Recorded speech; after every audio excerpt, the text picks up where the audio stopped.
စီစဉ်မရှိဘဲနဲ့နေကင်းစတစ်ကျော်မှာနေပြည်တော်ကနေပကံကိုဆက်လက်ထွက်လာကြပါတယ်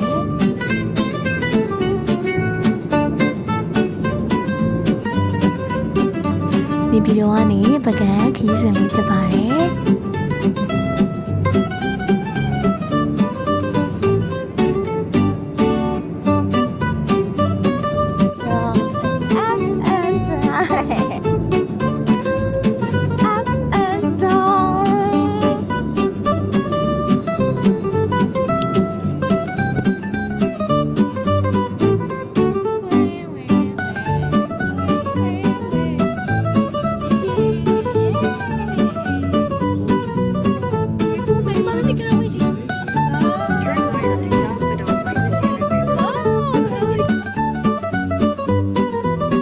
လက်ပပြားရောက်ကန်ဒီမှာလန်ခီရကျန်းတော့ကားပိန်ပေါက်သွားပါပြီ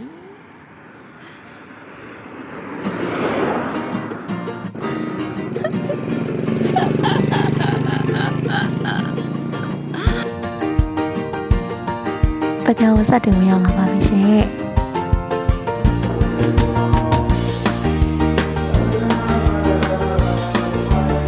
ပကံရောက်တဲ့ချိန်က9 နာရီကျော်ပြီဖြစ်တဲ့အတွက်ကြောင့်မို့လို့ရွှေစည်းကုန်းဘုရားတူတူပဲပူလို့ရလာတယ်ပကံကတရပါဂိတ်နားမှာရှိတဲ့တရပါဂိတ်ဟိုတယ်မှာတည်းဖြစ်ပါတယ်တန်ရှင်းပြီးတော့အိမ်လုံးထိုင်လို့ရမ်းကောင်းတဲ့ resort hotel လေးပဲဖြစ်ပါတယ်ဒီမှာကျမလုပ်ပြပါ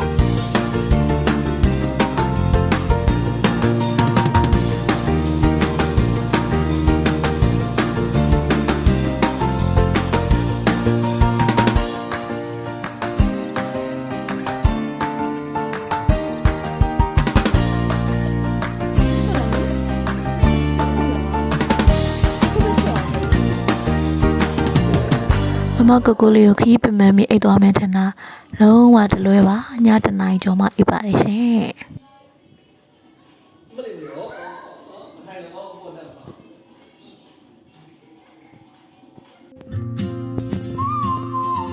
အလုံးမဲမနီမှာဒီနေ့တနေ့ဒါလေးရဲ့မနက်ပိုင်းပကံဖျားလေးတွေကိုတော့ဖုံးမဲ့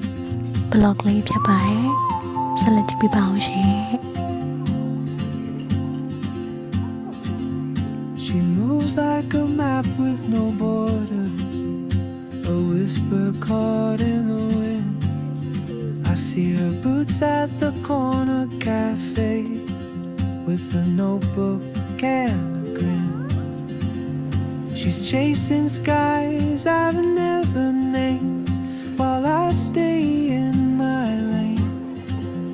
But something in the way she moves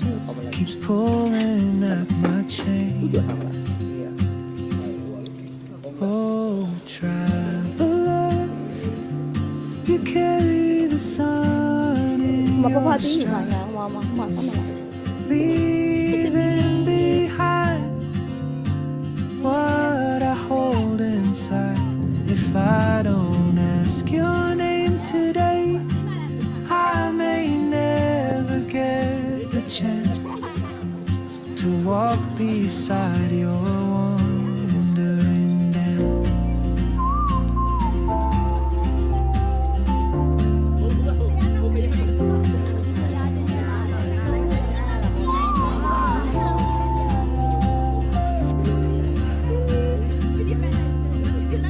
She hums a tune I've never heard